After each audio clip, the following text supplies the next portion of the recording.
पुढचा प्रश्न आपल्या समोर आहे. 6x and 7x are two numbers. Their SCF is 6 and LCM is 252. Find the value of x. तर आपल्याकडे एक फॉर्म्युला होता.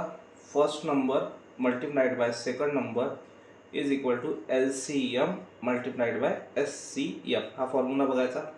पहिला नंबर आहे आपल्याकडे 6x, दुसरा नंबर आहे आपल्याकडे 7x is equal to LCM किती आहे 252 आणि SCF किती आहे 6. 6 7 जा 42, x multiplied by x square is equal to 252 multiplied by 6.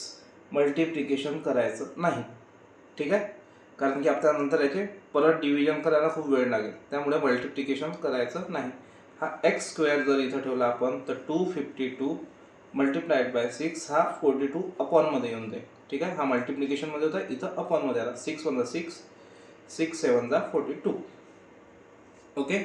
आता 252 डिवाइड बाय आपल्याला 7 करायचा आहे. 7 3 जा 21 आणि 4 2 7 6 जा 42, म्हणजे इथं 42 आणि हा आला 0 0.